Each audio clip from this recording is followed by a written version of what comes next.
नमस्कार, स्वागत है आपका study for life YouTube channel में। आशा है आप लोग स्वस्थ होंगे, अपनी तैयारी कर रहे होंगे। कुछ लोगों का कहना था कि मैम एग्ज़ाम पोस्टपोन्ड हो गया, इस पर कुछ स्ट्रेटजी पर बात कीजिए। मुझे भी लगा कि हमें आगे की स्ट्रेटजी बताना चाहिए। तो बीपीएससी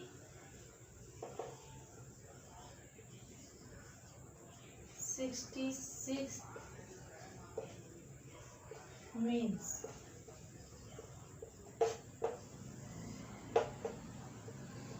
स्थगित या पोस्टपोन।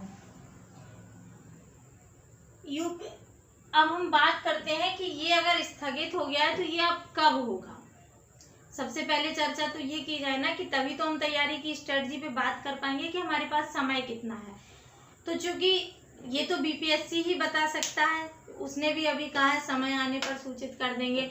तो जब वो नहीं बता पाया तो फाइनल तो हम भी नहीं बता सकते, पर एक अनुमान लगा सकते हैं। अनुमान किस तरह लगाएंगे कि यूपीएससी का जो प्री जून में होने वाला था, कब होने वाला था? जून में। ये पोस्टपोन्ड हुआ तो 10 अक्टूबर की डेट दे दी, यानी कि जून वाला पेपर कहाँ पहुंचा? अक्टूबर में। इस आधार पर हम आज ये अनुमान लगा सकते हैं कि बिहार का भी जो पेपर था वो जून में होना था। इस आधार पर ये भी अक्टूबर में जाना चाहिए। अगर ये अक्टूबर से पहले भी होता है तो हम मान सकते हैं कि ये पहले अगर हुआ तो ये सितंबर में हो सकता है। तो सितंबर या अक्टूबर हम मान के चलते हैं। सॉरी, अभी क्या चल रहा है? अभी मई चल रही है।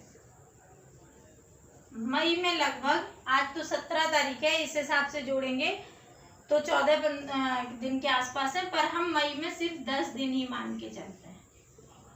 10 डेज मई में है, जून में 30 डेज,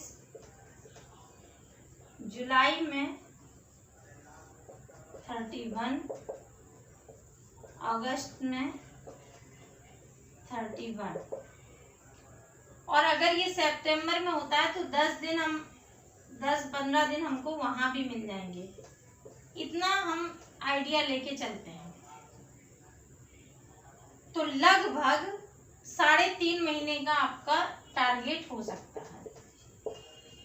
एक एक दिन जोड़कर नहीं लिखा है, एक ओवरव्यू दिया है कि 3.5 महीने का समय आपको मिल सकता है अपनी तैयारी को असली जामा पहनाने के लिए। उसमें आप और 15 दिन घटा दीजिए, किसी कारण बस डिस्टर्ब होते हैं तो 3 महीने आप मान कर चलिए कि 3 महीने आपको पर्याप्त समय है पढ़ने के लिए। 3 महीने आप बहुत अच्छे से पढ़ सकते हैं। इन 3 महीने में आपको क्या क्या पढ़ना है? सब्जेक्ट पर बात करें तो एक तो ऑप्शनल है, जीएस में पेपर 1 है और पेपर 2 है। हिंदी भी है, जनरल हिंदी, लेकिन वो चूंकि पासिंग मार्क का है तो वो इतना इम्पोर्टेंट नहीं है, वो तो आप कर ही सकते हैं या बाद में भी कर लेंगे तो हो जाएगा, उसकी इतनी परेशानी। ये 3 चीजें हैं। इनमें आपको क्या करना है कि अगर इन तीनों के आपने नोट्स तैयार कर लिए हैं, यदि नोट्स तैयार हैं, जिनके नोट्स तैयार हैं वो सिर्फ रिवीजन करें, रिवीजन प्लस लेखन अभ्यास। लेखन अभ्यास का कोई विकल्प नहीं है, ये बात गांठ बांध लीजिए। क्या क्या करना है? यदि नोट्स आपके तैयार हैं पूरी तरह तो आपको रिवीजन करना है और लेखन अभ्यास करना है। यदि नोट्स तैयार नहीं है तो सिनॉप्सिस के रूप में नोट्स बनाएं। क्या करना है? सिनॉप्सिस के रूप में नोट्स बनाएं और फिर उनका रिवीजन करें और तैयारी करें। नोट्स कैसे बनाने हैं हम आपको एक आइडिया दे देते हैं, आप उस आधार पर नोट्स बना लीजिए। वैसे सबके नोट्स बनाने का अपना अपना तरीका होता है, तो जो स्वयं बना लेते हैं, जिनके तैयार हैं, वो अपने तरीके को फॉलो करें और जिन्होंने नहीं बना पाए हैं, जो चाहते हैं कि वो मैं उन्हें बताऊं या मेरे अनुसार बनाना चाहते हैं, तो मैं उन्हें अपना एक आइडिया दे देती हूँ।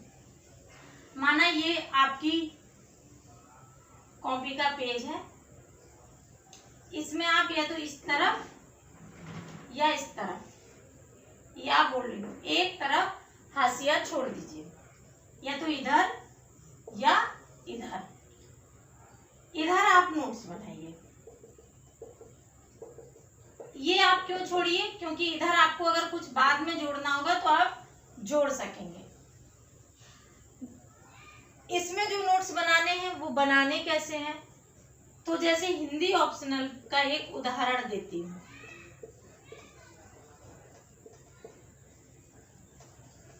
हिंदी ऑप्शनल का एक उदाहरण देती हूँ। जैसे आपने नोट्स आपको बनाना है जैसे भक्ति काल या भक्ति काल की विशेषताओं। ये हम एग्जाम्पल दे रहे हैं, आपके सब पे लागू होगा। आप पॉइंट डालिए। पहला पॉइंट भूमिका। भूमिका आपको एग्जाम में हेडिंग नहीं लिखनी है, ये आपका पॉइंट है कि आपको भूमिका में क्या देना है। तो कुछ कीवर्ड जो आपको लगे कि आपको भूमिका में देने हैं वो कीवर्ड लिख दीजिए। कीवर्ड लिख दीजिए, कीवर्ड्स, और भूमिका में क्या देना है, और जो एक आध कोटेशन आप देना चाहें, कोई भी उदाहरण किसी राइटर का, किसी लेखक का स्टेटमेंट या कोटेशन उसी को कहते हैं, वो आप लिख लीजिए जो आप यहाँ देना चाहते हैं।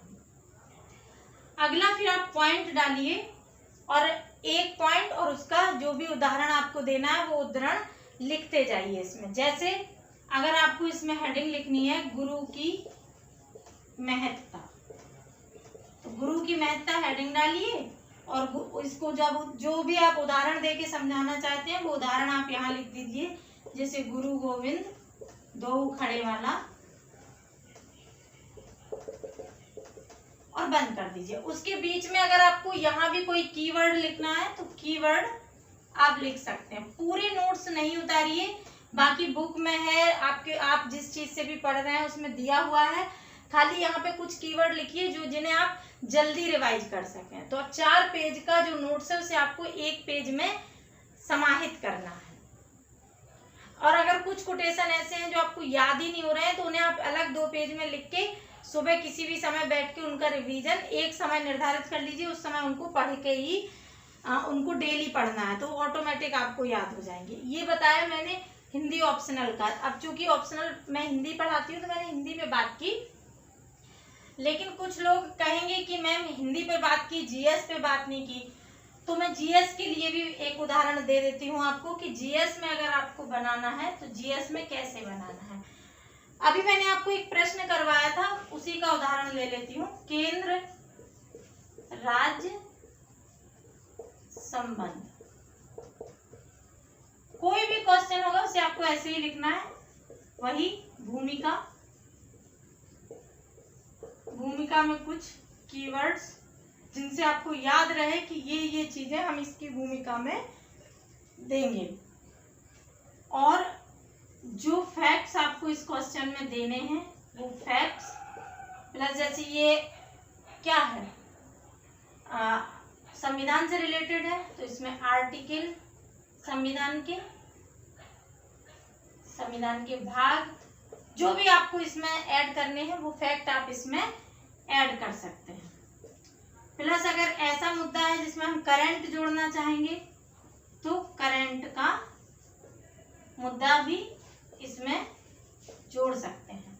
क्या करेंगे कि करंट जो भी इसमें जोड़नी होगी वो करंट के मुद्दे भी हम यहाँ लिख देंगे। और जो स्पेस छोड़ेंगे वो इसलिए छोड़ेंगे कि बाद में अगर जब एग्जाम होगा, एग्जाम समय तक अगर इससे रिलेटेड कोई और मुद्दा आता है, कोई नया मुद्दा आता है तो आप उसको भी ऐड कर लीजिएगा। इस तरह आप नोट्स तैयार कीजिएगा जो आप सिनॉप्सिस के रूप में एक पेज में बनाएं, हेडिंग डालते हुए उसमें कीवर्ड लिख दें कि हमें ये हर पैराग्राफ में ये चीज़ें इसमें देनी है और ये आपके लिए बहुत लाभदायक होंगी। ये आप अगर अभी आपको हम 3 महीने का समय लेके चल रहे हैं, 3 महीने मान के चल रहे हैं, अगर 2 महीने में आप अपने नोट्स तैयार कर लेना, 2 महीने में नोट्स तैयार कर लोगे तो लास्ट में जो 1-1.5 महीना मिलेगा वही आपके लिए पर्याप्त होगा याद करने के लिए, क्योंकि ये आपके खुद के बनाए नोट्स होंगे, कीवर्ड के रूप में होंगे, जल्दी जल्दी तैयार हो जाएगा। ऊपर से जब इन्हें आप बनाएं तब भी एक बार रिवीजन करते हुए चलें, ताकि बाद में आप जब इन्हें पढ़ें तो आप कंफ्यूज ना हो और आपको जल्दी से जल्दी ये याद हो सके।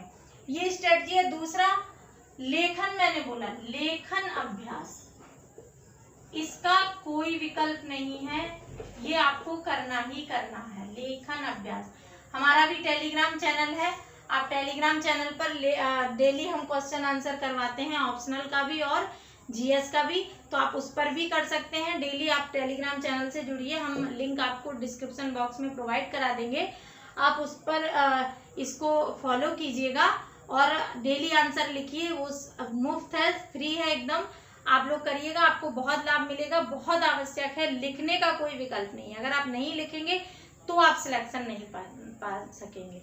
बाकी मैं हाइपोथेटिकल बातें नहीं करती, जो रियल है जिसे आप फॉलो कर सकते हैं, मैंने उसी पर बात की है। अभी आपके पास पर्याप्त समय है, लॉकडाउन है, आप लोग अपने घरों में हैं, तो अभी आप मेहनत कर लीजिए, ये आपके लिए बेस्ट समय है। इसे नेगेटिव की जगह पॉजिटिव में लें, बेकार की न्यूज़, बेकार के फेसबुक व्हाट्सएप से बचें और अपने काम पर ध्यान दें, तो आपको सफलता अवश्य मिलेगी। हमारी शुभकामनाएं आपके साथ हैं।